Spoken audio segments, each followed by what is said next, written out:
Ya, Bapak Ibu. Yang kami hormati Bapak Kepala Sekolah, Bapak Ibu Guru, beserta staf tata usaha yang kami hormati. Alhamdulillah, puji syukur selalu kita panjatkan kehadirat Allah Subhanahu wa taala karena pada pagi hari ini kita bisa berkumpul di ruang lab fisika dalam acara sosialisasi budaya positif guru penggerak sebagai aksi nyata calon guru penggerak dalam keadaan sehat walafiat.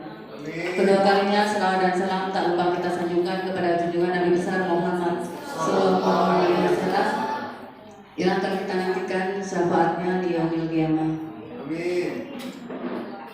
Sebelumnya kita bacakan dulu susunan acara pada pagi hari ini. Yang pertama pembukaan, yang kedua menyanyikan lagu Indonesia Raya, yang ketiga sambutan dari Bapak Kepala Sekolah, dan yang keempat adalah penyampaian materi sosialisasi oleh Ibu Juwita dan Bapak Pujiono Sukoco. Marilah acara sosialisasi budaya positif guru penggerak sebagai aksi nyata dalam guru penggerak ini kita buka secara bersama dengan membaca basmalah. Bismillahirrahmanirrahim. Yang kedua yaitu menyanyikan lagu Indonesia Raya. Pada Bapak Ibu dimohon untuk berdiri.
Selanjutnya yaitu sambutan dari Bapak Kepala Sekolah kepada Bapak Herman Galuh SPD MM. Kami persilakan. Bismillahirrahmanirrahim. Assalamualaikum warahmatullahi wabarakatuh. Selamat pagi, salam sejahtera untuk kita semua. Terima kasih Bapak Ibu guru yang sudah hadir di dalam acara sosialisasi budaya positif calon guru penggerak. Bapak Ibu, guru penggerak adalah individu yang nantinya akan menggunakan kurikulum Merdeka Belajar. Sekolah penggerak adalah suatu lembaga atau instansi pendidikan yang seluruh elemennya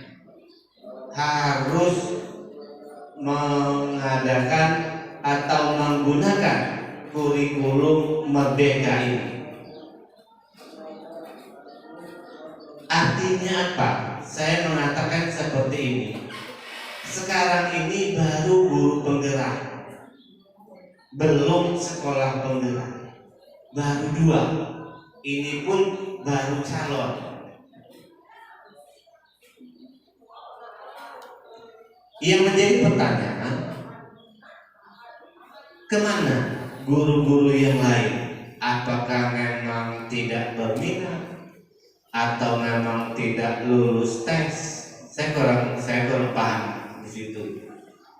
Tetapi saya sudah memprogramkan bahwa di 2023 ini nanti sekolah kita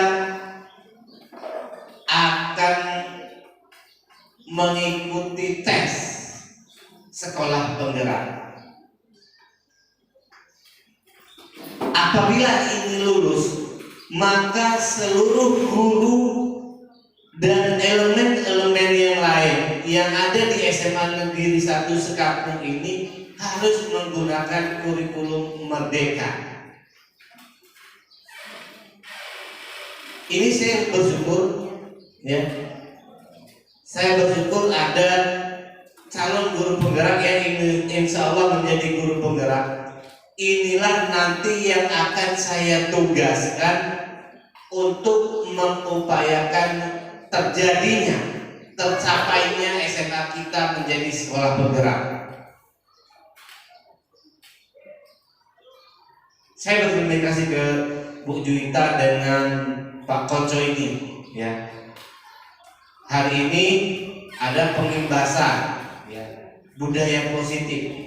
Nanti kita simak, ya, budaya positif yang seperti apa yang harus diterapkan di sekolah-sekolah, terutama di sekolahan kita ini. Dan ini bukan hanya untuk Bapak Ibu dengarkan saja, ya, masuk telinga kanan, keluar di telinga kiri. Tidak seperti itu. Ini harus diterapkan di sekolahan kita, walaupun sekolahan kita belum menggunakan kurikulum Merdeka.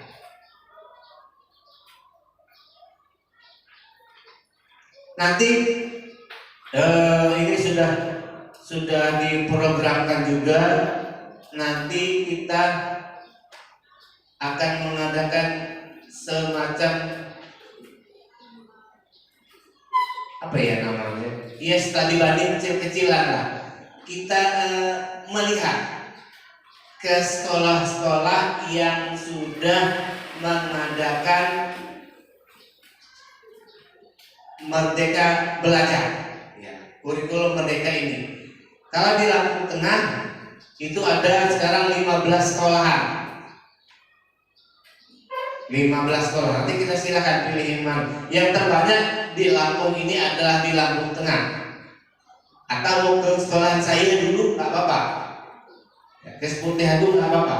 Kita studi di sana, kita melihat seperti apa sih Merdeka Belajar ini, kurikulum Merdeka ini seperti apa. Kita tidak usah ke Bandar Lampung. Kenapa? Kan Bandar Lampung nggak ada. Bandar Lampung, Lampung Timur, kemudian banyak, hanya beberapa kabupaten saja. Lampung Tengah, kemudian ada Tulang Bawang di sana. Ada pokoknya waktu itu hanya sekitar ya 17 sekolah. Kita lihat nanti. Atau bila perlu kita coba studi banding yang memang benar-benar melaksanakan. Kita ke Jawa, ada di sana di SMA saya lupa di Jawa sana yang menggunakan benar-benar Merdeka kurikulum ini. Mereka sudah menggunakan ada yang namanya double track. Di Jawa sana ada dulu, atau mau ke Palembang ada juga sekolah yang menggunakan double track. Double track itu adalah SMA yang semi SMK. Kenapa? Karena di sana SMA-nya anak-anaknya dididik untuk diberikan materi pekerjaan tentang kerja, lapangan pekerjaan. Itu saya sudah pernah bicara juga dengan waka-waka dan akan kita terapkan tahun depan. Jadi nanti tolong untuk Bapak Ibu, nanti kita sama-sama menyimak apa itu kurikulum merdeka. Kemudian apa budaya positif itu. Nanti beliau berdua ini ya yang akan memberikan materinya dan harus diterapkan, minimal kita sudah belajar di SMA ini. Apa sih budaya positif itu? Ya. Oke, tanpa memperpanjang obrolan lagi, dengan membaca Bismillahirrahmanirrahim, sosialisasi budaya positif sebagai aksi nyata calon guru penggerak angkatan 6 SMA Negeri 1 Sekampung ini dengan resmi saya buka. Demikian hal-hal yang perlu saya sampaikan. Nanti akan lebih panjang lagi yang akan disampaikan oleh Pak Koco dengan Bu Juwita ini. Mereka yang sudah memahaminya, mudah-mudahan nanti bisa kita terima, tidak hanya diterima di telinga saja tapi masuk ke otak, kemudian otak ini akan memerintahkan tangan dan kaki ini untuk bekerja. Oke, untuk sementara saya akhiri. Wassalamualaikum warahmatullahi wabarakatuh. Waalaikumsalam warahmatullahi wabarakatuh. Ambil disambi, Bapak Ibu. Yang belum ada berarti dia Diucapkan terima kasih kepada Bapak Erlangga atas sambutannya. Monggo Bapak Ibu sambil disambi unjuk ane mungkin. Selanjutnya yaitu penyampaian sosialisasi untuk sesi pertama yang akan disampaikan oleh Bu Juwita SPD. Kepada Ibu Juwita dipersilakan.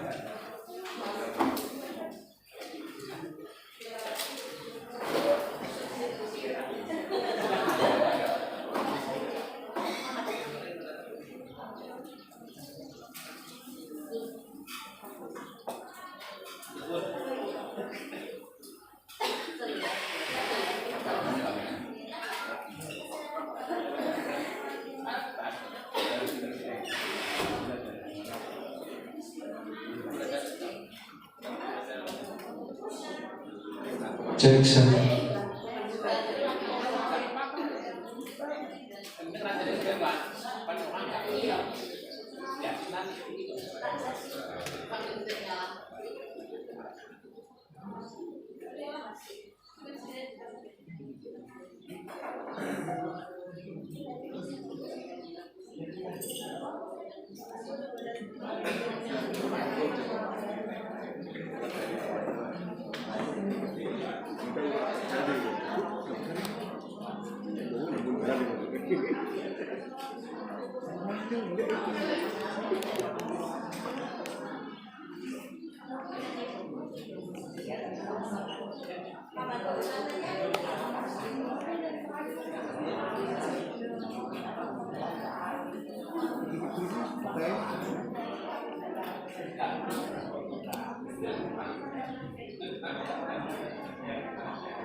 Sambil dicicipi ya Bapak Ibu, perkenalkan saya dan Pak Koco dan saya akan menyampaikan tentang budaya positif di sekolah kita. Terima kasih sekali lagi kami ucapkan kepada Bapak Kepala SMA Negeri 1 Sekampung dan teman-teman semua yang berkenan hadir di ruangan ini dalam rangka mendukung kegiatan calon guru penggerak, yang salah satunya guru penggerak itu memang diminta untuk menggerakkan sekolah kita. Mudah-mudahan setelah ini nanti yang lain ya bisa juga ikut menjadi calon guru penggerak. Saya mulai Bapak Ibu ya. Mas Chandra mana? Sudah on ya? Pada dari tadi?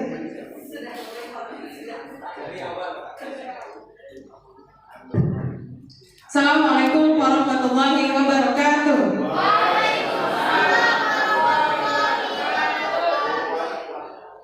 Kenapa belum ada?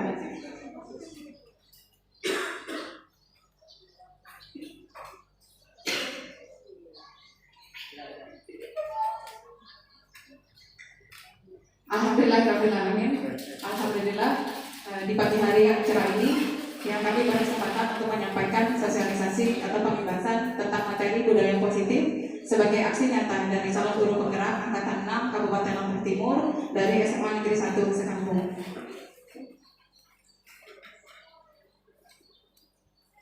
Bapak Ibu semuanya, pemerintah itu telah mencantumkan gerakan ya yang menurut saya itu sudah menjadi satu kesatuan. Di antaranya adalah Merdeka Belajar, kemudian kurikulum Merdeka, sekolah penggerak, dan guru penggerak. Dan semuanya itu sudah dijadikan satu kesatuan sehingga setiap elemennya itu saling mendukung.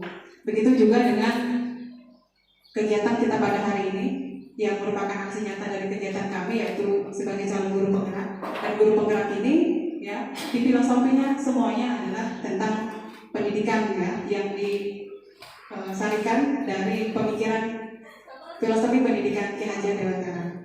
Jadi guru penggerak ini yang matching dengan anti kurikulum Merdeka seperti itu. Jadi tidak berdiri sendiri ya. Nah, kenapa kami dengan Pak Sekojo itu kalau bisa acaranya memang digelar di sekolah dan semua guru juga mendengarkan karena ini memang ketika nanti kita menerapkan kurikulum Merdeka dan ini sudah kita laksanakan dan sehari-hari ya itu ya sudah kita kenalkan dengan Bapak Ibu semuanya berangkat dari pemikiran filosofi pendidikan Ki Hajar Dewantara yang pertama saya kita lihat di sini bahwa filosofi pendidikan itu adalah menuntun gitu ya. Jadi bukan mengajari, bukan mendikte, bukan apalagi memaksa, tapi tujuan dari pendidikan atau filosofi pendidikan itu adalah menuntun. Siapa yang dituntun Bapak Ibu? Yang dituntun adalah yang pertama murid. Ya. Nah, murid di sini menurut Ki Hajar Dewantara yang merupakan Bapak Pendidikan Nasional ya. Nah, itu adalah seperti benih atau bibit.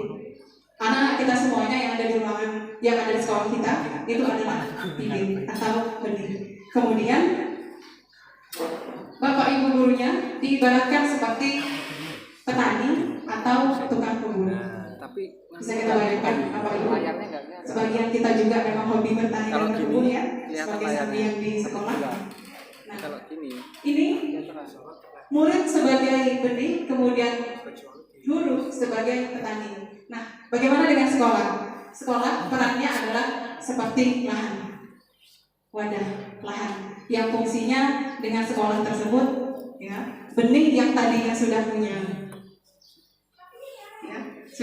kuadrat alaminya, sudah punya bibitnya, apapun kalau dalam bahasanya Bu Nurlaidi, Pak Sukri sudah punya gennya gitu ya, sudah punya karakternya tapi belum kelihatan, masih tersamarkan sehingga nanti dengan guru sebagai petani yang akan menciptakan atau mengelola lahan yang ada di sekolah kita ini. Bagaimana caranya agar ya, benih tadi dapat tumbuh dengan optimal, benih tadi dapat tumbuh dengan baik. Gitu. Nah, dengan filosofi ini Bapak Ibu guru, ya maka Merdeka Belajar itu dicetuskan. Ya. Nah, murid itu ibarat benih. Kalau kita tanam padi, bisakah tumbuh jadi jagung? Tentu tidak. Begitu juga sebaliknya. Ketika kita menanam jagung, apakah bisa jadi padi? Tidak. Begitu juga dengan anak-anak kita semuanya di sekolah kita, mereka itu sudah punya potensinya masing-masing, sudah punya gennya masing-masing, sudah punya bakat minatnya masing-masing, dan tidak pernah bisa kita paksa untuk tumbuh sesuai dengan keinginan kita. Gitu. Kemudian kalau dulu masih ingat ada istilah tentang teori pendidikan itu tabula rasa. Gimana Pak? Masih ingat Pak Iwan? Hukum tabula rasa seingat saya manusia dilahirkan bagaikan kertas putih, jadi kita lingkungan yang menyoretinya mau hitam, mau merah, mau apa tergantung lingkungan itu. Kira-kira seperti itu dulu waktu kita belajar. Ya, terima kasih. Mungkin Bapak Ibu juga masih ingat ya, seperti itu teori tentang tabula rasa atau teori pendidikan yang mengatakan bahwa murid kita itu adalah seperti kertas putih yang gurunya itu yang akan melukisnya seperti apa. Tapi ternyata teori-teori pendidikan juga berkembang dan teori ini dengan kurikulum merdeka dirasa sudah kurang relevan. Kenapa? Ternyata anak-anak tadi seperti di istilahnya biologi itu ada gennya, ada potensinya yang sebenarnya itu sudah ada pada anak kita tapi masih tersamarkan. Dia punya bakat matematika, dia punya bakat seni, dia punya bakat musik mungkin, dia punya bakat untuk memimpin. Itu ada semua sebenarnya di anak-anak kita. Ada, tapi belum menonjol atau belum kelihatan. Nah, memang masing-masing orang ada porsinya. Ya, apakah bakat itu akan lebih menonjol yang mana nantinya? Tergantung dengan apa? Tergantung dengan Bapak Ibu guru yang bisa memunculkannya nanti. Kemudian tergantung juga dengan sekolah. Bisa tidak sekolah itu memberikan pelayanan, memberikan tempat, ya, sehingga potensi anak itu bisa terkeluarkan. Artinya potensi-potensi yang tadi tersamarkan, nah akan kelihatan, gitu.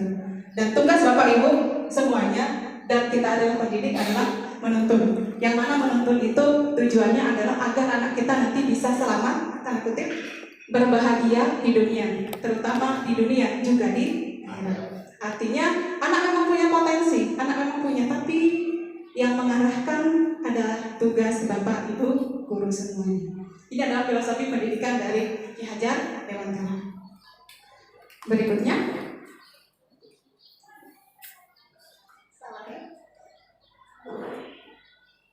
nah, materi budaya positif yang akan kami coba sampaikan hari ini, diantaranya materinya adalah yang pertama tentang disiplin positif, kemudian motivasi perilaku manusia, 5 kebutuhan dasar manusia, keyakinan kelas, posisi kontrol, restitusi, dan segitiga restitusi. Insya Allah nggak banyak-banyak selainnya ya, karena nggak mungkin tersampaikan secara optimal. Nanti kita sosialisasi, nanti pendalamannya insya Allah kita lakukan sambil berjalan. Jadi learning by doing di sekolah kita. Oke, sebelum kita mulai masuk ke materi, Bapak Ibu, saya mau minta semangatnya dulu. Ketika saya bilang selamat pagi, maka silakan Bapak Ibu semua menjawab. Pagi, pagi, pagi, luar biasa. Bisa? Bisa. Oke, kita coba ya. Selamat pagi. Pagi, pagi, pagi. Bisa. Biasa. Oke, ulangi. Selamat pagi. Pagi, pagi, pagi. Luar biasa. Oke, mudah-mudahan selalu bersemangat pagi ya. Kenapa? Karena memang pagi itu suasananya masih luar biasa. Oke.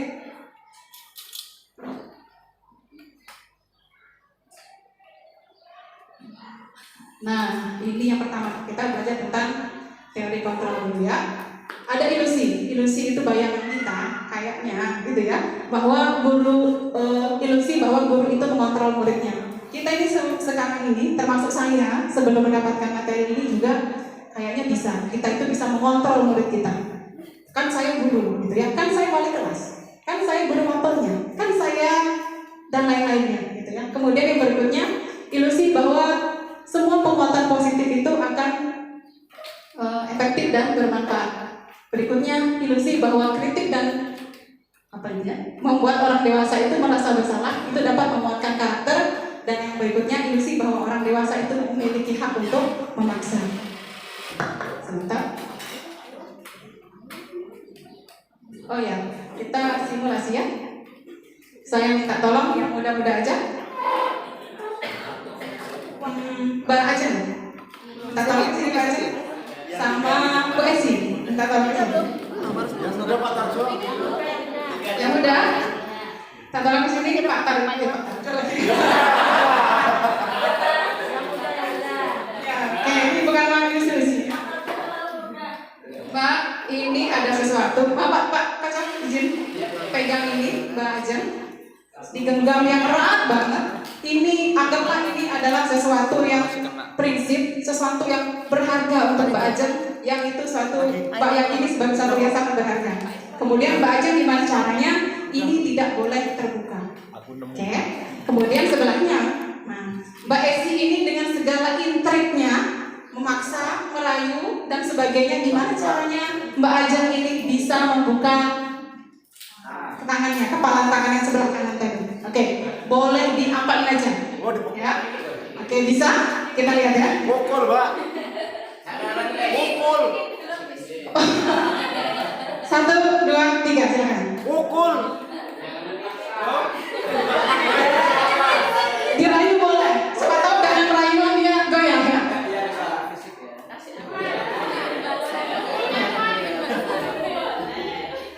Jangan. Ya, oke, cukup ya. Beri tepuk tangan.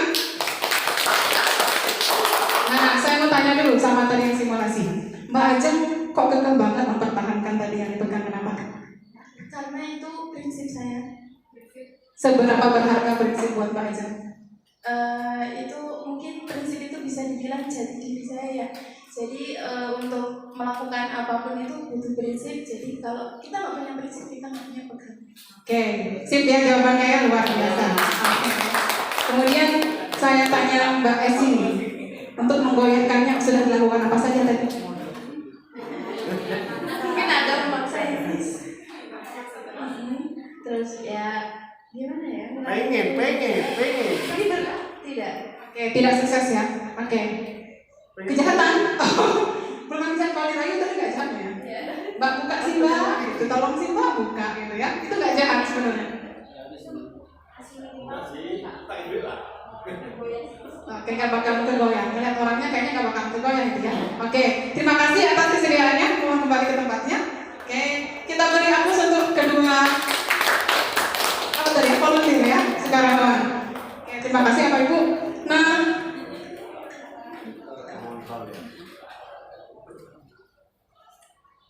ini yang akan kita bahas. Yang pertama tentang posisi kontrol. Ya, bahwa tadi Mbak Ajeng dia yakin itu tuh prinsip yang harus dia pertahankan jati diri dia. Ternyata dipaksa dengan Mbak Esi mau disuruh buka, dipaksa, dikritikin mungkin itu enggak ya, sampai dikritikin ya. Itu ternyata Mbak Ajeng itu tetap gitu. Terus seperti itu. Nah, ini ya termasuk kemana nih kira-kira gitu ya.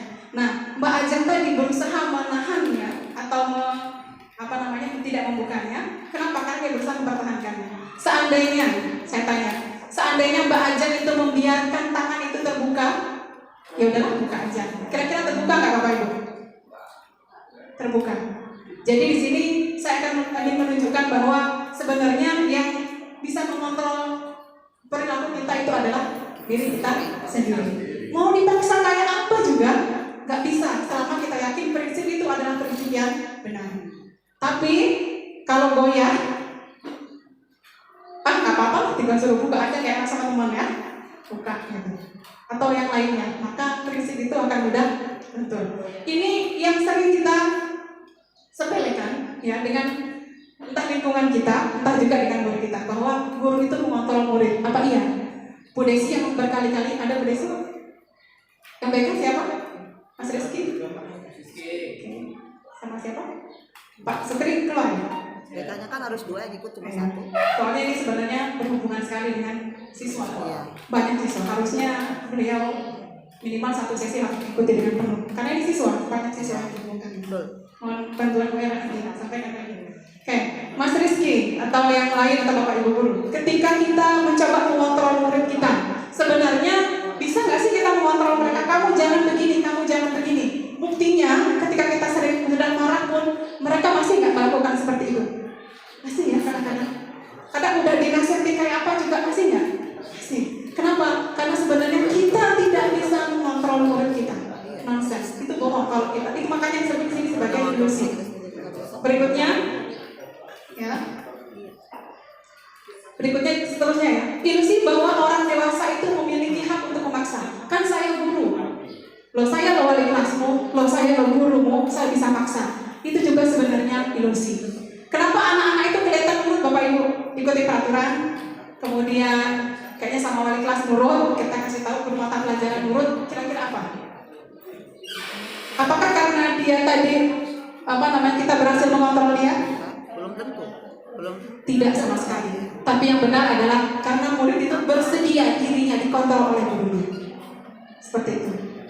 Kalau dia nggak mau, masih banyak anak-anak yang memang tidak mau dikontrol oleh gurunya kan malah berontak.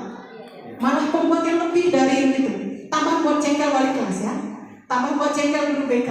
Tambah membuat jengkel kesiswaan dan sebagainya. Kenapa? Karena dia tidak mengizinkan dirinya untuk bisa dikontrol oleh peraturan sekolah, untuk bisa dikontrol oleh wali kelas, guru BK, dan guru yang lainnya. Jadi intinya di sini kita harus menemukan kesadaran itu kepada anak kita semuanya yang segitu banyak 1.000 orang ini, ya, agar ya, dia bisa belajar untuk mengontrol dirinya. Kenapa? Karena motivasi yang berasal dari dalam diri itu lebih kuat. Oke, sebentar. Kita lihat.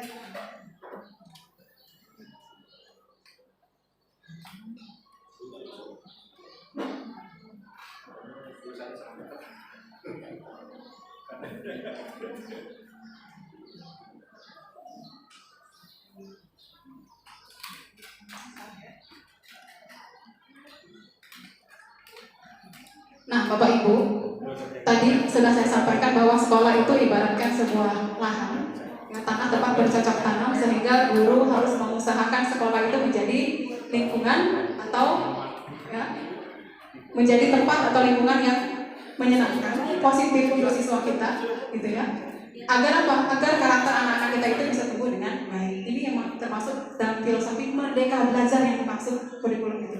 Kan kita tahunya kurikulum merdeka, apa sih kok namanya harus merdeka gitu ya. Ternyata filosofinya seperti itu.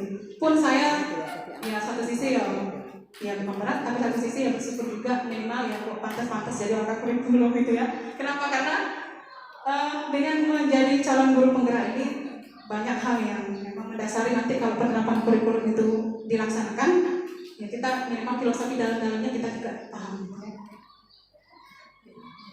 Ini bukan hanya di guru penggerak saja, tapi ini sudah jadi satu kesatuan ya di standar nasional pendidikan yang mungkin kita seringnya terlewatkan atau kurang kita pelajari, kurang kita baca.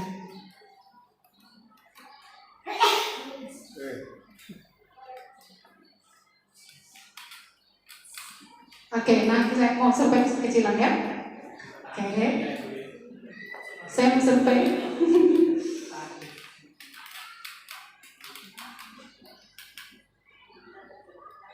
Oke, ini kita masuk ke yang mana?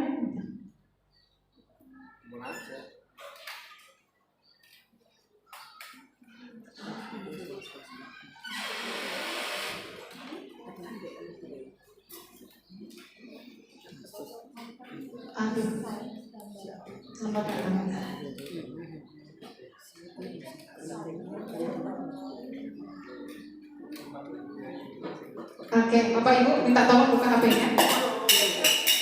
Silakan dibuka HP-nya, buka Google-nya atau Chrome boleh. Terus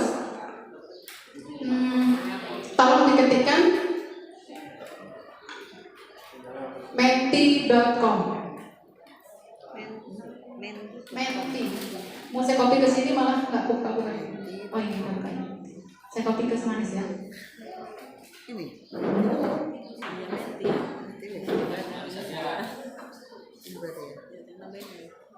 Oke, buka Semanis saja Bapak Ibu, diklik tautannya. Saya sudah share Semanis, buka tautannya. Buka tautannya Semanis Bu.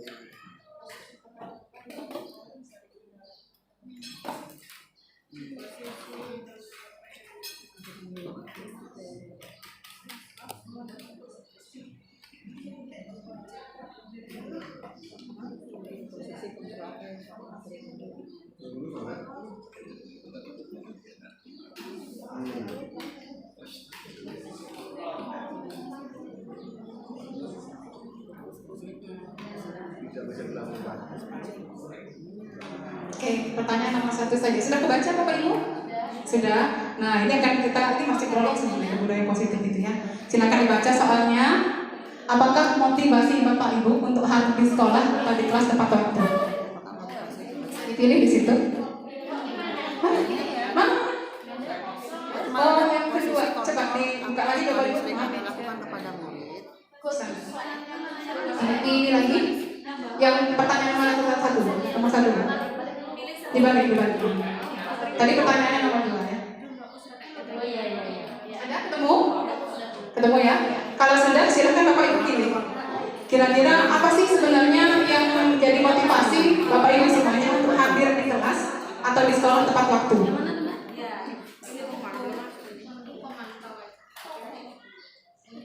Sudah? Ini saya jujur saya nggak tahu ya. Silakan pilih siapa? Siapa memilih apa? Kebaca Bu? Kira-kira yang mana ya? Sama ya? Ringan tugasnya di situ. Sudah satu aja ya, nomor satu aja. Ini kita lihat. Submit. Kalau sudah dipencet di submit.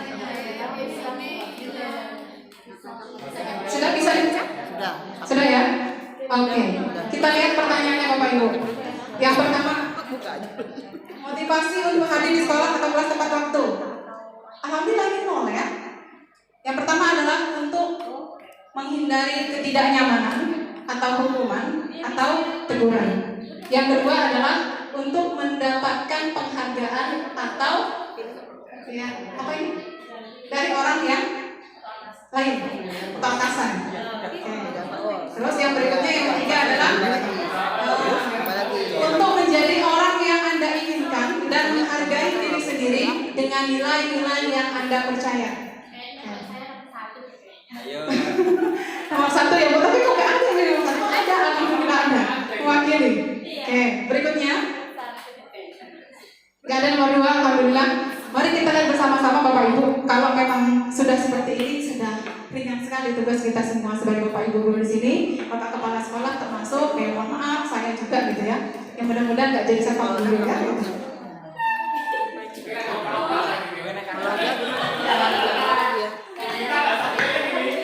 Maksudnya begitu Pak. Oke. Kita lihat ya. Gak apa-apa. Tapi Bapak Ibu coba kita perhatikan. Apakah masih ada kita atau sekali-kali kita kalau datang tepat waktu itu biar gak ditegur, biar tidak biar tidak kena hukuman dan sebagainya? Alhamdulillah.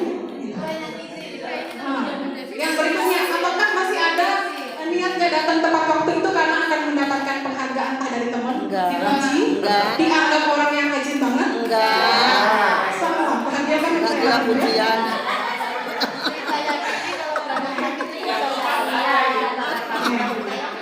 Oke Pak, saya jelaskan. Yang ketiga ini luar biasa. Untuk menjadi orang yang Anda inginkan dan menghargai diri sendiri dengan nilai-nilai yang Anda percaya. Coba perhatikan ini. Kalau kata Pak Iwan, Bu, nggak ada yang bikin keempat, pertanggungjawaban dunia akhirat. Lihat dulu. Nilai-nilai yang Anda percaya itu termasuk di situ Pak Iwan.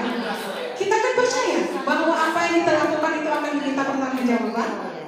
Itu termasuk seperti tadi simulasi Mbak Ajeng tadi, dia megang betul.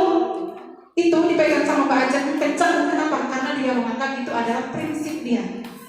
Kita juga semua beragama, maka prinsip ini yang menjadi nilai-nilai yang dimaksud di sini itu ya itu. Salah satu keyakinan kita dalam beragama, kemudian yang lainnya, gitu ya. Ini maksudnya di sini, gitu. Ya kalau gini, Allah masya Allah ya.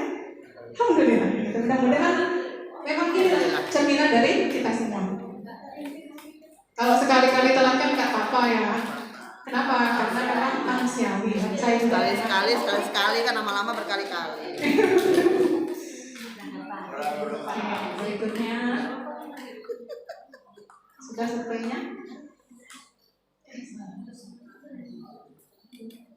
Saya coba cari linknya, masih nggak jalan.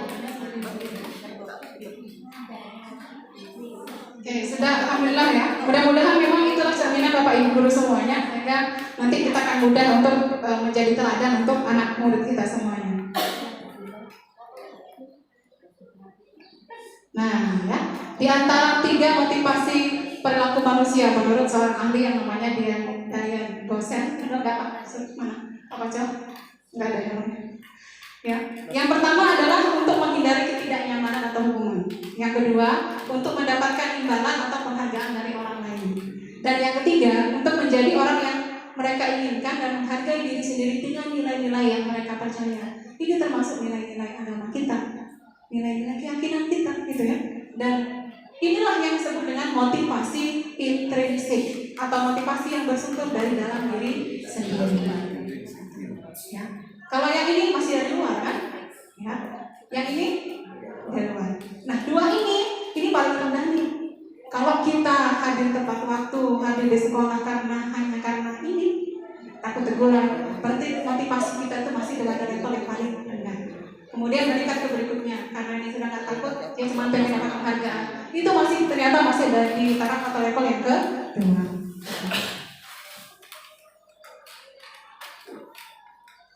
Nah, hubungannya apa Bapak Ibu? Ini semua dengan yang dari awal tadi. Disiplin positif ini adalah bagian dari budaya positif, ya, dan nilai kebajikan universal. Dari teori kontrol yang tadi simulasi, bahwa setiap orang itu mengontrol dirinya sendiri, kemudian kita hubungkan dengan kebajikan universal atau nilai-nilai kebajikan yang diyakini oleh manusia secara universal untuk semua golongan, suku, agama, dan lain-lain.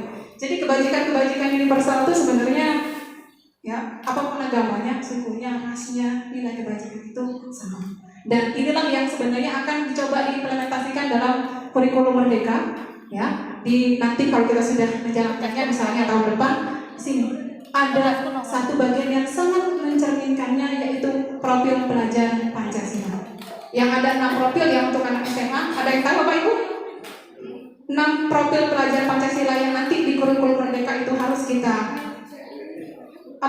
benar-benar tuju gitu ya, dan bahkan visi misi sekolah itu sudah diharapkan itu menuju ke sini.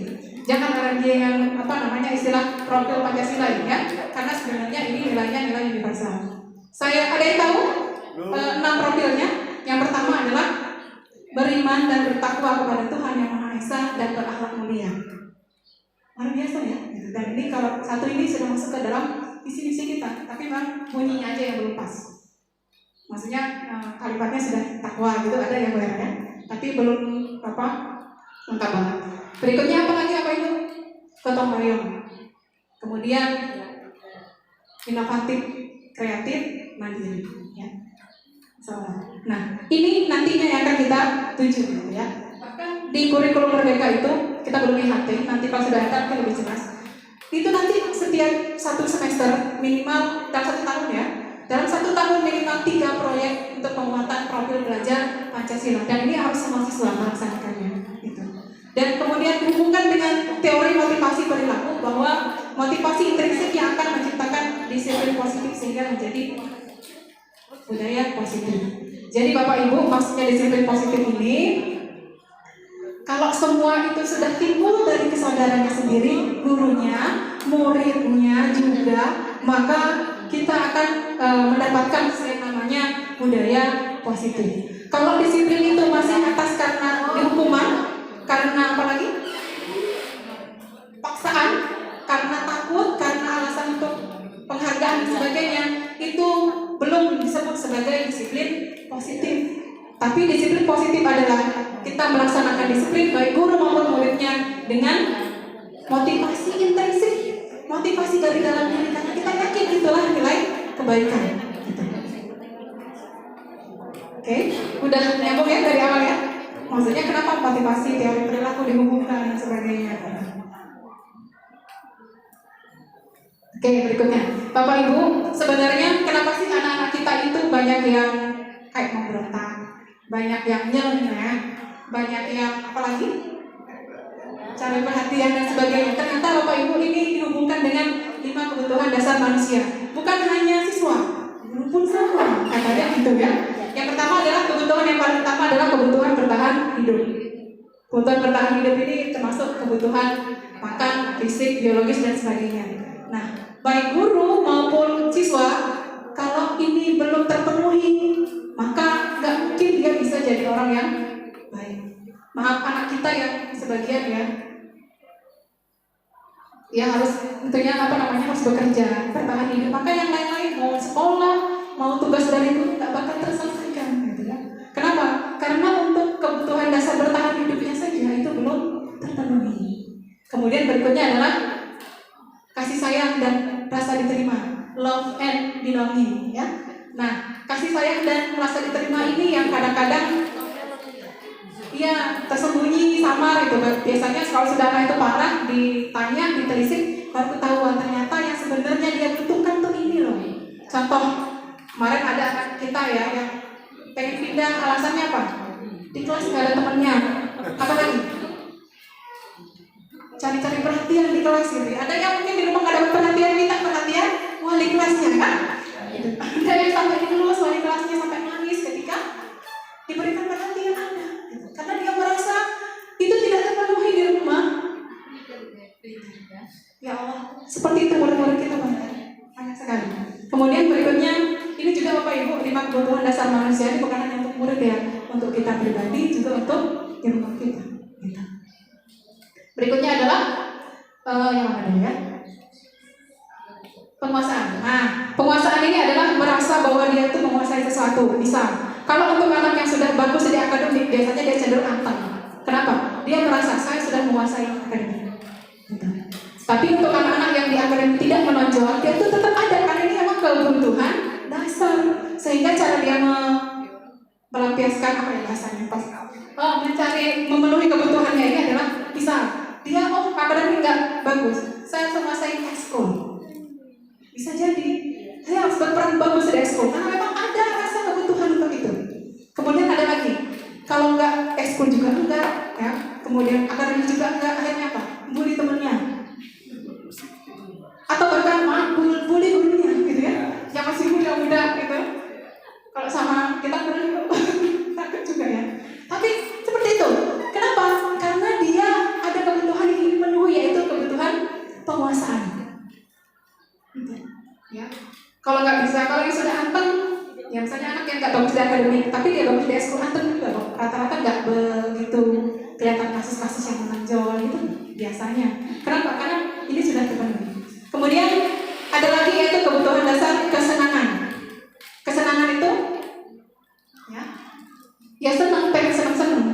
Ada anak kita maaf misalnya ya, ketika di sekolah lagi upacara, harusnya kan ya sikapnya tegak ya, walaupun kadang goyah-goyah dikit lah. Tapi ada juga kan sengaja ngobrol, sengaja noel temennya, sengaja kalau ada yang salah dikit, gitu ya. Kenapa? Ya ini loh, dia pengen senang. Dan bahkan dalam kondisi yang tidak membolehkan dia berekspresi pun dia pengen senang, gitu. Bahkan di kelas juga gitu ya. Seperti itu. Dan yang satunya adalah kebebasan. Ada kebutuhan bahwa dia itu ingin mengekspresikan sesuatu itu secara bebas. Nah, ya. Karena ini kebutuhan. Kadang-kadang makanya kalau guru itu bisa kontrol banget muridnya, tidak diberikan kebebasan sama sekali, itu kita juga salah apa ya. Nah, nanti di dalam praktek pembelajarannya, ya, di kurikulum merdeka itu, maka kebebasan ini juga harus difasilitasi. Misal, anak bebas kalau kita kasih tugas ngumpulnya pakai media apa? Saya mau pakai karton Bu, saya mau pakai presentasi Bu, saya mau pakai rekaman suara Bu, video itu seperti salah satunya. Kenapa? Mengekspresikan apa yang dia punya, kebebasan dia seperti itu, bukan bebas yang tidak bertanggung jawab ya Bapak Ibu ya. Jadi kita pasti tulis apa pengennya, gitu. Tapi tetap dituntun kan tugas guru tadi adalah menuntun. Kemudian berikutnya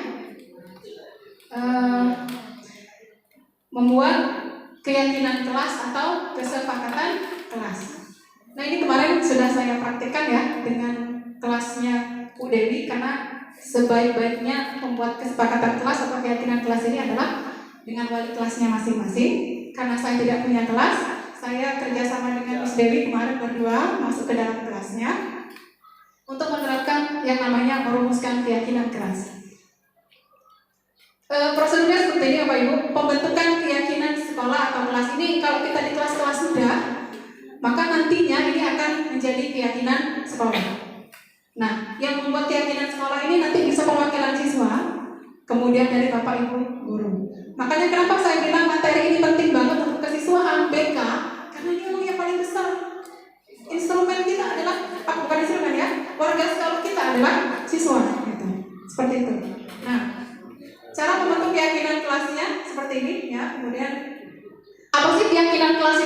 keyakinan agama tadi, bukan.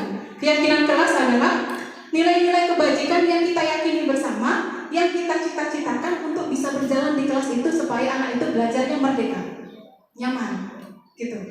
Jadi dan hal itu harus timbul dari kelas itu sendiri. Per kelas itu boleh saja bunyinya tidak sama, karena memang itu adalah keyakinan kelas mereka, gitu ya. Nah, jadi ini ada setiap warga kelas harusnya berkontribusi, ya, seperti itu. Nanti kita lihat proses yang digambar saja. Nah, prosedurnya seperti ini: curah pendapat semua anggota kelas, kemudian mencatat masukan-masukan yang positif, menggunakan kalimat-kalimat positif, tinjau curah pendapat, ya. Dan ini keyakinan kelas ini sebaiknya tidak terlalu banyak, tapi bisa diingat oleh anak-anak. Dan ini menandatangani keyakinan kelas, dan terakhir adalah dilekatkan di dinding. Kemarin ngobrol dengan Bapak Kepala Sekolah sebelum intinya untuk peracara ini, ya. Apa yang akan kamu sampaikan besok? Beliau bilang, saya tentang budaya positif, Pak. Gimana? Apa aja? Karena beliau memang sudah pernah menjadi kepala sekolah penggerak, yang itu sudah lebih dahulu sudah diterapkan di sekolah beliau yang lalu, gitu ya. Dan insya Allah ini disambut baik untuk tahun besok lah, gitu ya. Mungkin kalau tahun ini kita sudah setengah perjalanan. Kenapa? Dengan penerapan kurikulum merdeka, maka nanti setiap kelas layaknya sedang membuat keyakinan kelas. Ya, jadi bukan cuma struktur kurikulumnya saja yang berubah, tapi juga ya isi-isi di dalamnya. Gitu. Harapannya juga seperti itu. Nah, keyakinan kelas tadi apa sih? Ya, nilai-nilai kebajikan tadi, hubungkan dengan agama boleh, gitu ya. Dengan apa? Dengan kebutuhan dasar manusia yang 5 tadi juga boleh, sehingga anak-anak nanti merasa nyaman di kelasnya. Ini contoh kemarin kita laksanakan di kelas. Yang pertama di grupnya. Ini adalah ya, ada Miss Dewi juga ya yang fotoin. Di sini saya menyampaikan bahwa kita akan membuat keyakinan kelas. Keyakinan kelas ini gunanya adalah untuk mengingatkan kita ketika nanti terjadi suatu pelanggaran, berarti dia telah melakukan pelanggaran terhadap keyakinan kelas yang dia rumuskan sendiri, gitu ya. Padahal keyakinan kelas itu katanya tadi adalah prinsip, kan. Kemudian yang berikutnya, anak-anak saya berikan sticky note, catatan kartu untuk tempel-tempelan dia. Mereka menuliskan apa yang mereka inginkan, nilai apa yang mereka harapkan di kelas tersebut. Kemudian mereka nempel secara acak semuanya. Ada banyak ini, setiap anak boleh satu, kalau dia boleh minta lebih, gitu.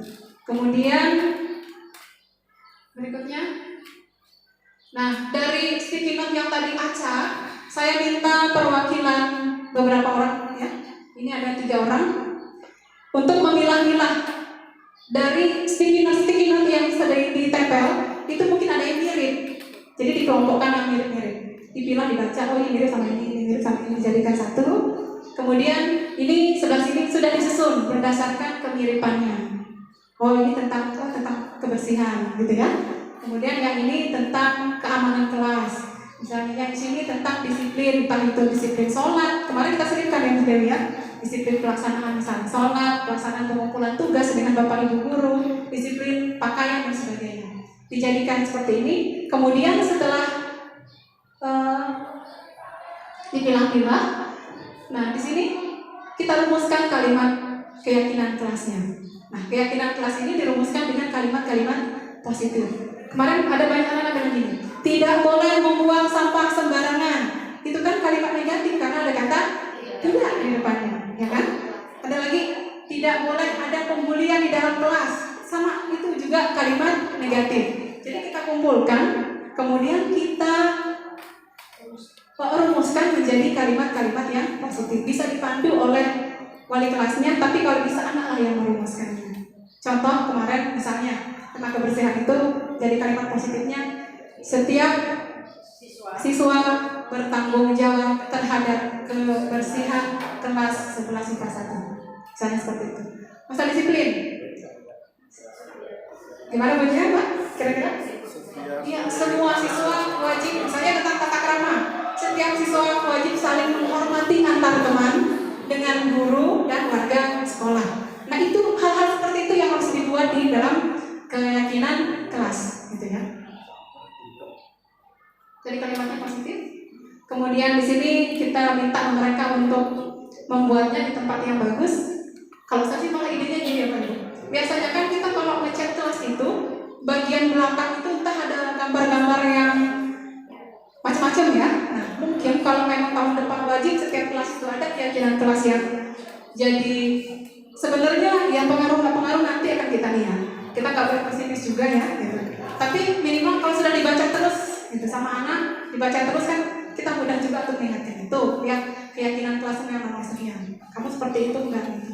Dan itu kalau bisa ditulis di tembok belakang nanti. Gitu. Jadi malah setiap kelas itu sudah ada sendiri di situ daripada misalnya ada yang gambar-gambar nggak pas. Tapi kalau tahun sekarang sih udah penting ya, sudah banyak yang bagus gambarnya gitu, sudah hiasan kelasnya.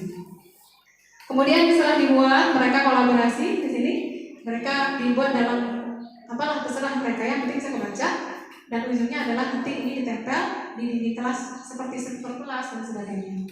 Akan lebih baik kalau misalnya nanti tahun depan itu di belakang kelas dan itu lebih gede tulisannya sehingga lebih mudah untuk terbaca.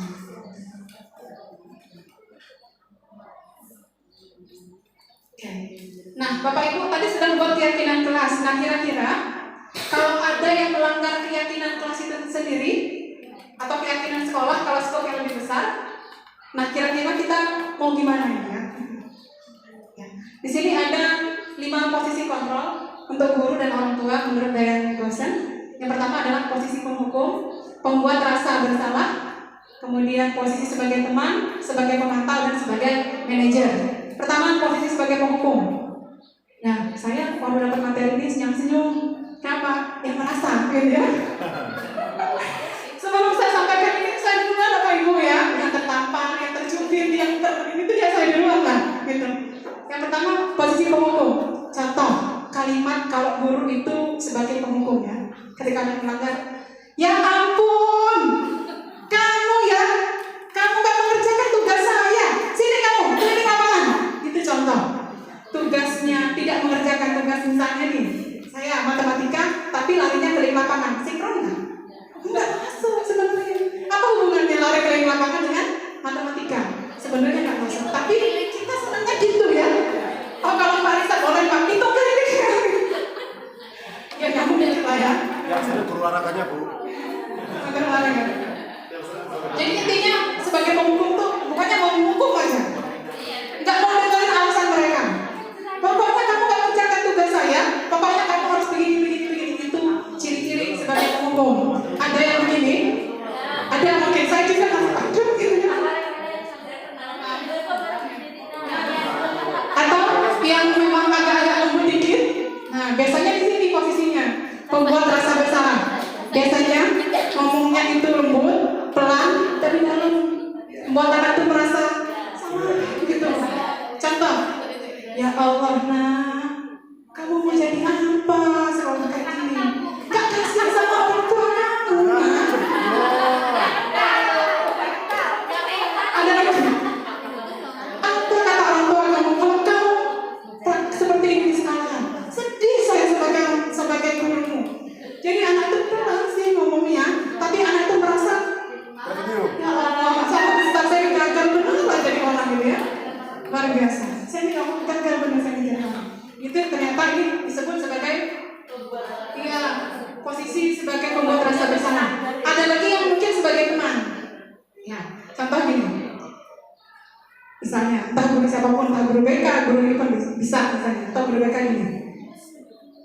Katanya, kamu kok telat lagi misalnya? Ya udah, mumpung ada yang tahu. Ya udah, Bapak percaya sama kamu, nggak apa-apa. Pas aja, tapi jangan diulangin ya. Ini Bapak lo yang nolong kamu, gitu ya. Atau ada lagi gini, kita mintanya, misalnya, nah, tolonglah hargai ibu, gitu ya. Saya wali kelas kamu, tolonglah kita saling menghargai, gitu ya. Nanti kamu datang ya demi ibu ya nak. Itu, yo, bagus sebagai teman. Kadang-kadang, artinya tidak selamanya. Tapi kalau dampak jangka panjang, itu juga ternyata tidak bagus. Sebagai teman, pernah kita memposisikan sebagai teman? Pernah dan sering mungkin ya. Apalagi kalau wali kelas itu mengeluarkan jurus sederhana. Jurusnya mematikan. Yang paling banyak yang ada Iya, mami yang ketiga di kelas 12 di PS2. Ya. Kadang-kadang perlu. Kenapa? Kita kadang-kadang namanya anak SMA, kadang-kadang memang harus merasa sebagai teman. Sesekali boleh, bukan nggak boleh. Boleh nggak boleh jadi pemukul sama sekali? Oh nggak juga. Maksudnya ini tingkatan ya. Terus ini teman. Kemudian berikutnya adalah pemantau. Posisi pemantau ini biasanya orang yang cenderung mengawasi. Ya, sukanya ngawasi. Misalnya sudah tadi sebagai teman, pokoknya ibu nanti minta kamu datang terus ya dengan ibu, biar kita nggak dipanggil terus sama guru BK, biar nggak dipanggil sama keluarga, biar kelas kita tuh nggak diulang gitu. Nah, posisi pemantau ini nanti dia akan bilang seperti ini, Pak. Pokoknya ibu nanti akan mengawasi kamu setiap hari. Pokoknya nanti ibu kalau kamu nggak berangkat sekolah, saya telepon wali kelas walimu gitu ya. Nah, sebenarnya kita masuk ke dalam posisi pemantau. Nah, terakhir ini disebut dengan posisi manajer. Apa sih posisi manajer itu? Pengelola. Nanti kita akan contohkan kalau posisi di manajer. Bapak Ibu, apakah ini salah semua? Enggak, Bapak Ibu ya.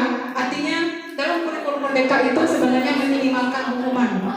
Kenapa? Karena ternyata hukuman itu tidak selalu efektif. Besok diulangi lagi kan? Ya. Tapi kalau kita bisa menumbuhkan kesadaran intrinsik tadi tuh maunya, maka mudah-mudahan disiplin murid, guru semuanya bisa bagus gitu. Ini bagaimana untuk tadi pelanggaran dengan posisi pemantau, posisi guru sebagai kontrol tadi. Sini ada contoh, ada apa ya namanya teori tentang penerapan segitiga restitusi. Jadi dalam penanganan kasus, ya, dalam penanganan kasus saya berharap benar guru BK ada sebenarnya gitu ya, dan biar tak menyampaikan ulang. Ada Mas Rizky sih ada. Kenapa? Karena ini memang kalau memang diterapkan ya bisa berdampak bagus, tapi memang pelan-pelan, nggak bisa dari awal ya, nggak bisa langsung tiba-tiba jadi budaya kayak gitu ya. Nggak menyampaikan secara ulang. Ada Bu Desi dua, ada dua kok ya, nanti Bu Desi bagian sesi yang dengan Pak ini ya, oke. Ika ada apa? Segitiga restitusi ini bagaimana Bapak Ibu? Ini ada segitiga. Sebenarnya kita tanpa teori restitusi ini, sebagian besar dari kita mungkin sudah menerapkannya sebenarnya, walaupun nggak tahu namanya, walaupun tidak lengkap tahapannya. Bapak Ibu saya rasa sudah bertahun-tahun jadi guru, apalagi guru BK juga, kita sudah sering praktek sebenarnya. Cuma kita lihat lebih jauh. Yang pertama, kita perlu menstabilkan identitas. Identitas dia sebagai siswa. Misal ketika anak melanggar, contoh yang paling mudah apa ya? Telat misalnya. Saya tahu nak rumah jauh. Saya tahu nak namanya setiap orang itu pernah telat. Bapak pun pernah telat. Nah, kamu juga sekarang telat. Ini contoh ya Bapak Ibu ya. Ini menstabilkan identitas bahwa setiap orang itu yang pernah juga tahu melakukan kesalahan. Kemudian berikutnya adalah validasi tindakan yang salah. Nah, contoh kalimatnya adalah kamu tentu punya alasan mengapa melakukannya. Makanya apapun kita ketika ada satu pelanggaran terhadap murid anak kita, itu tanya dulu ya. Jangan langsung posisi penghukum tadi, langsung posisi pembuat rasa bersalah, tapi tanya dulu alasannya. Maka disebut ini sebagai validasi tindakan. Ya. Kenapa? Karena ada kadang-kadang kita nggak tahu udah marah-marah, ternyata memang di rumah motornya gantian. Gitu. Tentu kalimat-kalimat kita dalam memberikan konsekuensi tanda kutip, ya. Walaupun sama-sama dikasih poin, kalimat kita tentu beda kan antara yang memang bermasalah seperti itu dengan yang memang setiap hari sudah telat terus gitu. Jadi perlu juga kita cari validasi tindakan yang salah tersebut. Nah, berikutnya adalah yang ketiga, menanyakan keyakinan, ya, menanyakan keyakinan kelas. Nah, inilah pentingnya kalau setiap kelas itu sudah punya keyakinan kelas. Apalagi kalau sekolah sudah punya keyakinan sekolah, dan biasanya keyakinan sekolah itu nggak disebut keyakinan sekolah Bapak Ibu, tapi tercermin atau terfokuskan dalam visi-misi sekolah, gitu, ya. Nah, seperti ini jadi tiga-tiganya.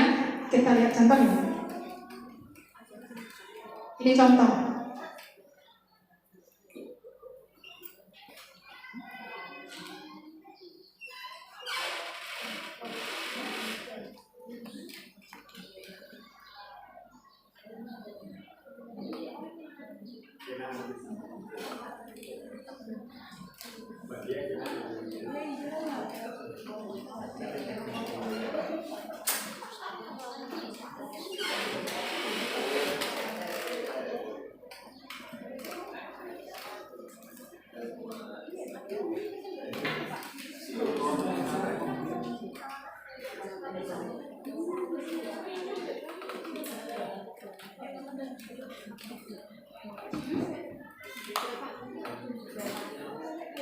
Mas Chandra dirinya di ini apa?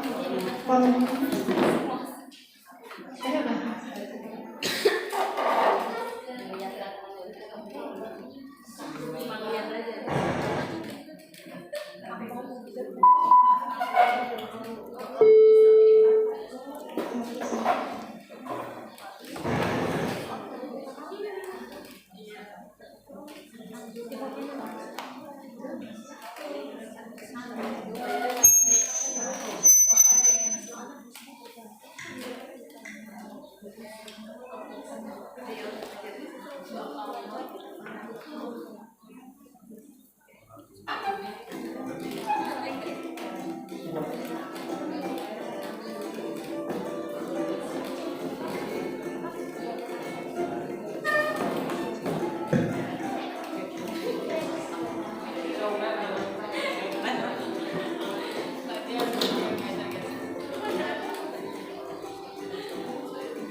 Nah ini kejadian nyata.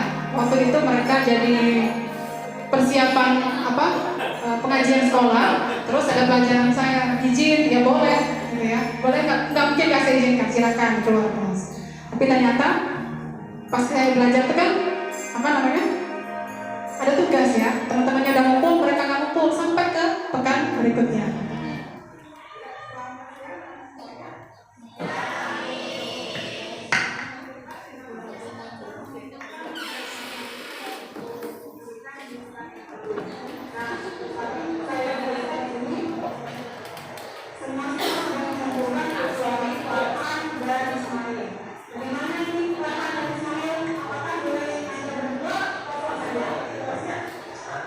Ini nggak pakai persiapan yang lama ya, cuman pokoknya ini kamu kemarin jatuhnya saya minta kamu acting begini, gitu. Mbak Tika lihat ya.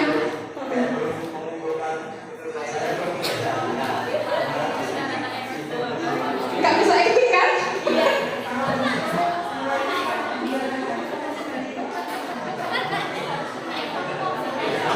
Soal gitu,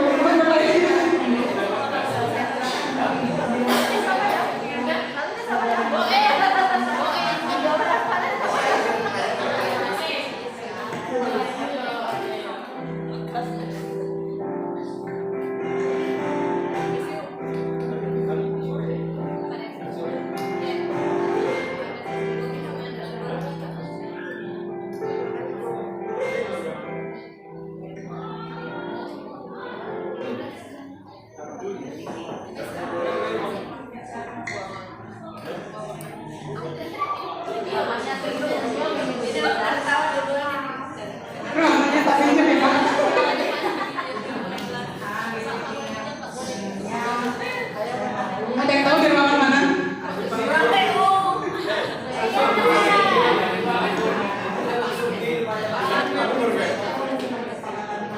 Mau di ruang waka ada tamu terus kan tergantung.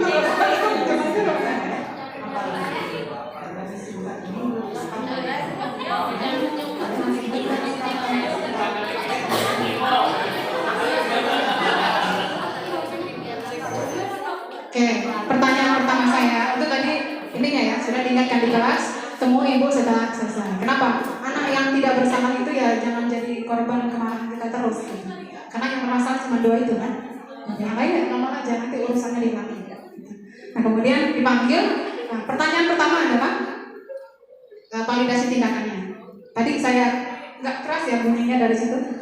Kalimat saya di situ adalah, nak, saya tahu kamu menjadi panitia acara. Pasti kamu lebih sibuk daripada yang lain. Itu perlu Bapak Ibu. Kenapa? Dia lo bukan bolos. Kan ada juga anak kita tuh yang nggak ngerjain tugas kita tuh karena sesuatu. Ada yang mungkin di-spend karena untuk cari piala dari sekolah untuk sekolah loh. Ada yang menjadi panitia misalnya ada mukena. Dia tuh nggak mainan, nggak tidur loh. Itu perlu kita capek luar biasa. Itu perlu menunjukkan identitasnya bahwa memang seperti itu, gitu ya. Perlu kenapa penghargaan tadi ya? Maksudnya itu bentuk respect kita kepada anak seperti itu. Perlu disampaikan.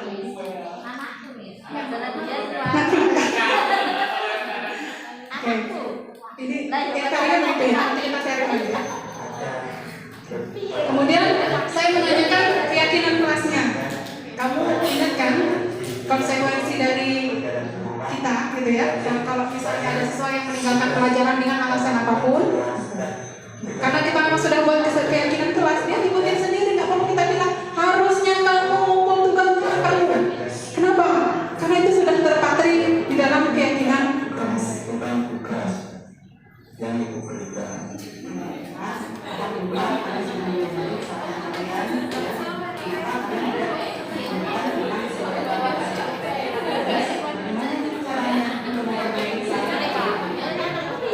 Nah, ini yang paling penting. Setelah mereka ngaku, ya Bu, seperti ini kita juga ini ya. Mereka pertanyaan yang paling penting adalah, terus bagaimana ini memperbaiki kesalahan kalian?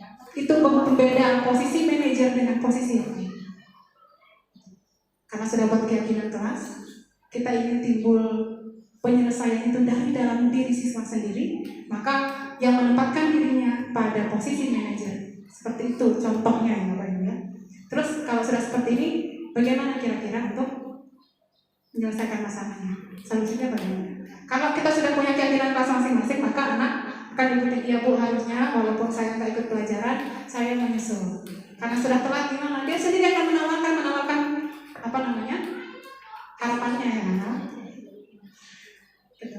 Harapannya seperti itu. Dia akan menawarkan solusi-solusinya yang bisa untuk dia kerjakan atau bisa dia lakukan untuk memperbaiki kesalahannya.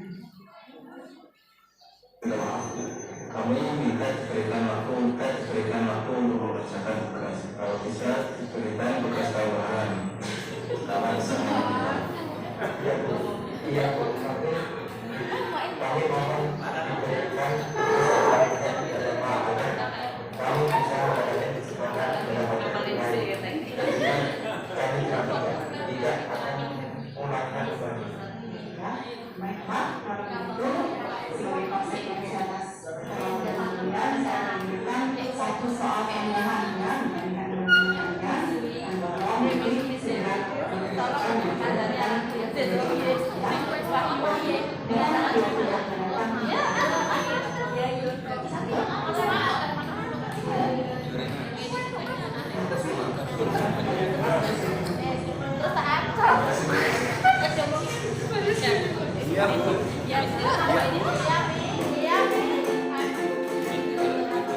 Ini gak usah ya, satu aja contohnya ya.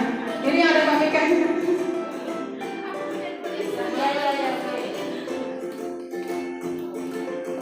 Tapi kalau ini korban bukan korban, pelakunya bukan pelaku sebenarnya ya. Makanya Kak kayak ini loh. Cuma ngambil yang cepat aja. Kalau biasa itu Bapak Ibu ya. 2 hari datang, 2 hari terus ini kalau bingung sih.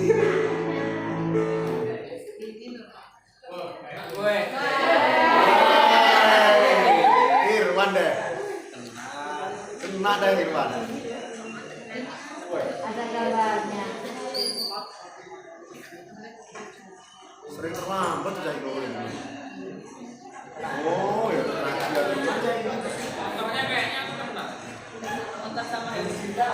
Motor siapa ya itu?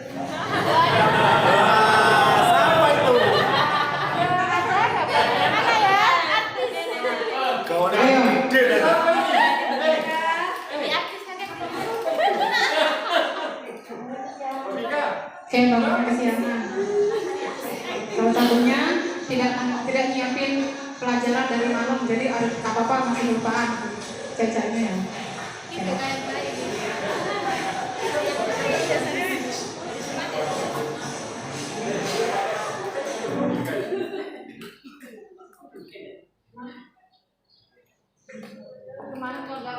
Ya ini bangun kesiangan, ditanya rumahmu di mana? Jauh di sana. Jauh di sana. Jauh di sana. Oke, ini nggak usah ya. Nah,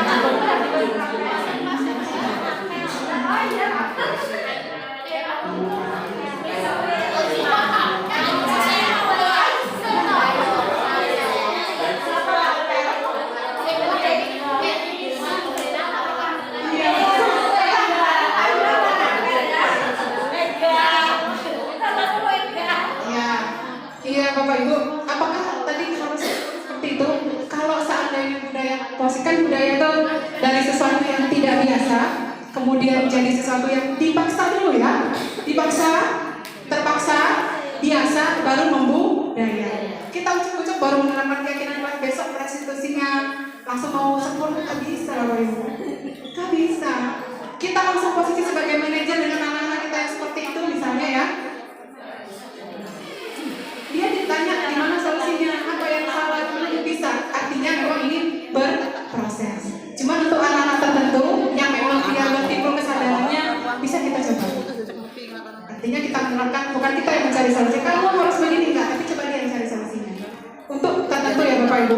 Jadi ini tidak baku, tidak mutlak seperti itu, dan kita apakah kita harus sebagai manajer semua? Ya.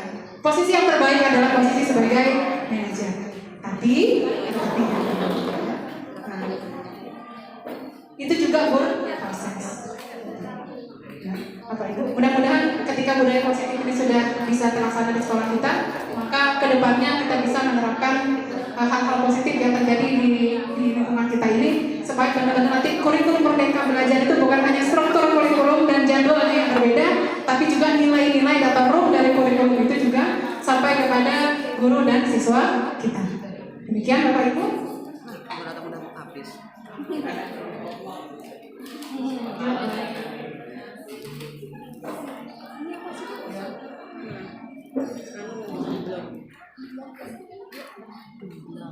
Jenenge getas. Getas itu gandul. Udah beda. Nah ini getas. Habis. Kapan? Mulai Sing minggu contoh ki Wahyu. Iya, jadi sekarang kita IPS. terima kasih Bapak Ibu semuanya. Demikianlah yang bisa saya sampaikan tentang pengibasan atau sosialisasi tentang budaya positif di sekolah kita. Semoga sesuatu yang masih asing ini suatu saat bisa benar-benar membudaya di sekolah kita.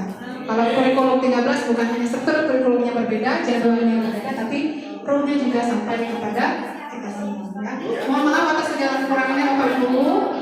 Oh, ada cicipannya jawab? Boleh. Lambat sih Bu. Boleh dipersilakan sesi tanya jawab. Kalau saya bisa jawab, saya jawab. Kalau bisa ya saya mohon maaf. Nanti PR untuk saya. Dipersilakan Bapak Ibu, diberi kesempatan.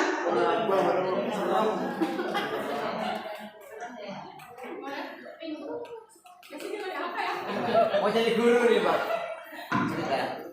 Mau jadi guru ya. Terima kasih Bu Gita waktunya. Ada hal yang menarik tadi dikatakan murid sebagai diumpamakan seperti benih sebagai pas. Sekaligus ada pernyataan untuk bahkan membantah dan tadi itu seperti diibaratkan kertas yang putih, jadi bantahannya seperti ini ya. Misalnya benih padi tidak mungkin dipaksakan untuk menjadi jagung berbuah jagung. Dalam kata lain, karena itu sudah punya bakat masing-masing dari secara kodratnya atau mungkin secara fitrahnya.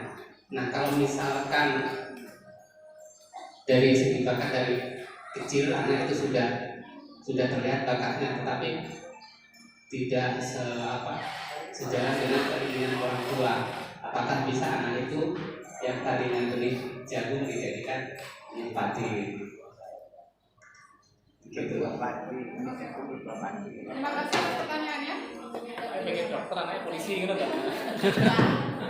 Terima kasih atas pertanyaannya Pak Sugi, itu cukup menarik ya. Kalau tadi misalnya anak sudah punya bakat nih, sudah punya minat sendiri, yang memang gennya sudah seperti itu, bawaan dari Allah ya seperti itu. Kalau secara bahasa di kurikulum Merdeka itu adalah kodrat alam. Kodrat alam itu artinya potensi yang sudah dimiliki oleh anak tersebut. Nah, kodrat yang dipunya anak itu bisa nggak sih dipaksain? Kita coba aja. Bisa gini, padi mau diperlakukan pupuknya yang seperti apapun, disemprotnya gimana pun, diperlakukan di lahan seperti apapun, bisa nggak Bapak Ibu tumbuh menjadi jagung? Dan yang lebih parahnya lagi, ketika kita memposisikan benih jagung seperti benih padi, benih jagung, tapi diposisikannya jadi benih padi, airnya harus banyak, gelembung, apa yang terjadi? Tumbuh nggak? Sulit, nggak bisa. Kenapa? Padi kan butuh yang di awal-awal, kalau saya salah ya, itu kan butuh air yang banyak, menggenang ya. Sedangkan jagung kan tidak seperti itu.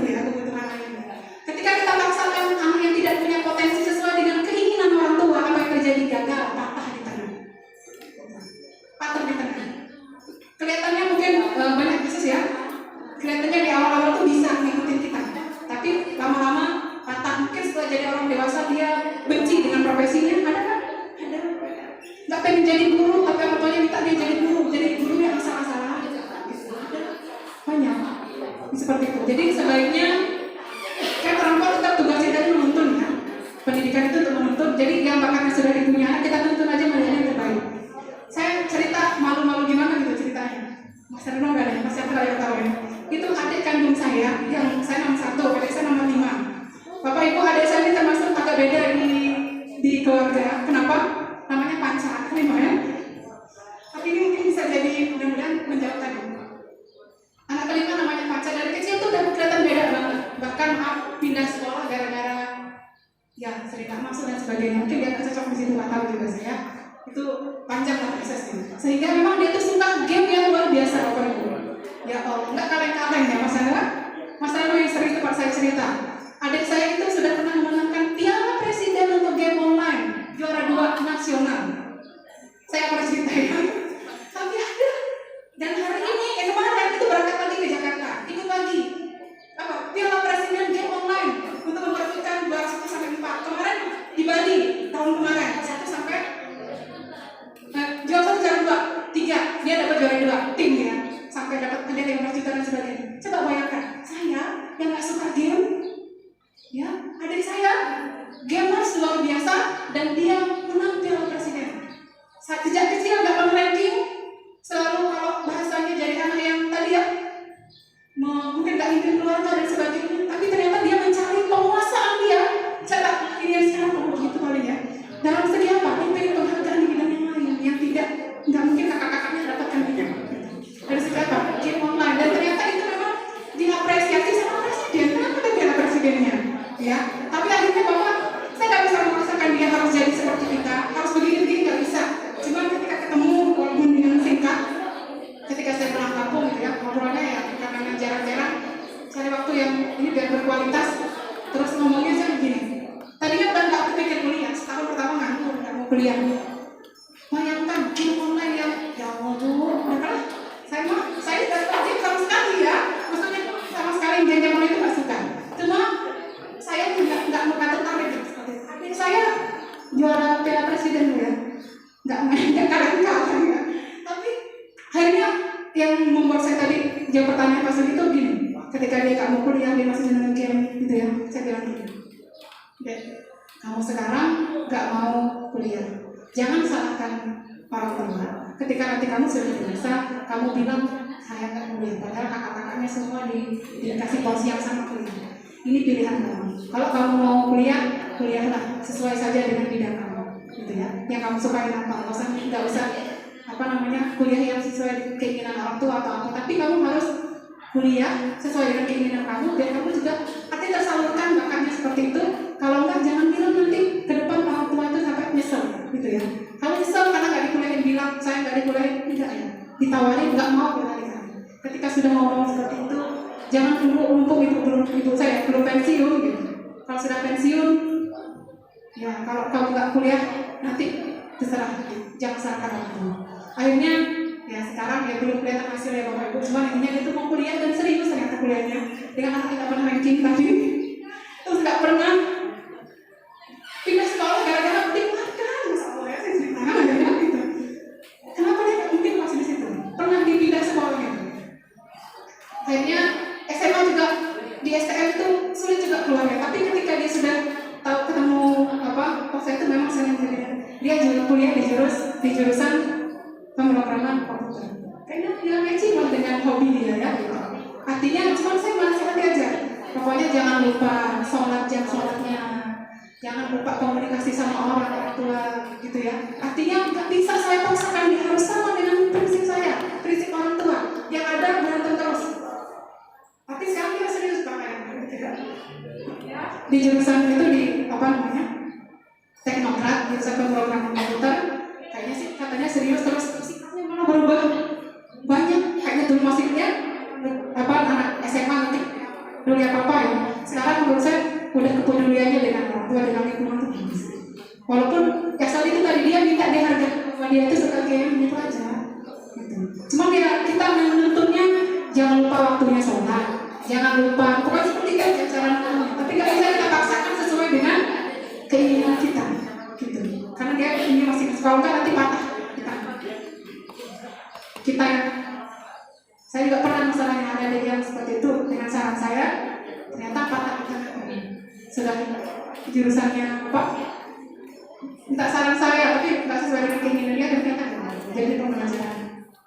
Lulus sih, karena ya nggak jadi guru, nggak pengen jadi guru. Pas sudah menjelang udah semester lama banget, dibilang saya nggak suka jurusan saya, itu saya sudah mengalami itu. Jadi saya nggak bisa terima. Adikku sendiri, dua-duanya ada. Dan gagalnya sampai frustasi sudah di ujung hampir kayak perpanjangan lah masa kuliah.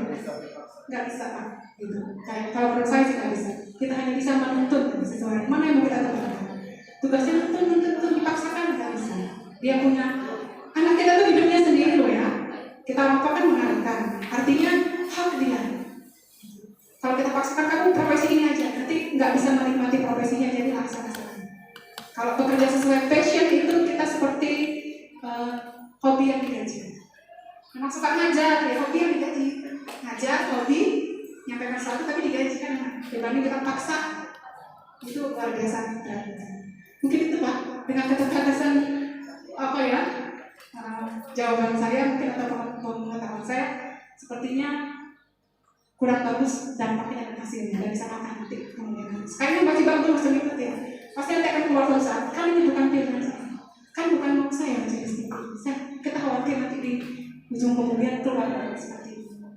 Tugas kita untuk gimana dia dengan pilihannya tapi tetap menjadi yang terbaik versinya dari segi agama maupun dari segi yang lain. Itu sih kayaknya kalau merasa kapan ya. Seperti itu Bapak Ibu, karena ada sesi yang berikutnya cukup ya. Mudah-mudahan mohon maaf saya pun belum bisa menerangkan semua ini dengan sempurna dengan bagus karena juga saya baru belajar, baru hitungan minggu belajarnya kita sama-sama ya. Mudah-mudahan memberikan dampak positif untuk Bapak Ibu semuanya. Terima kasih atas kesediaannya. Saya akhiri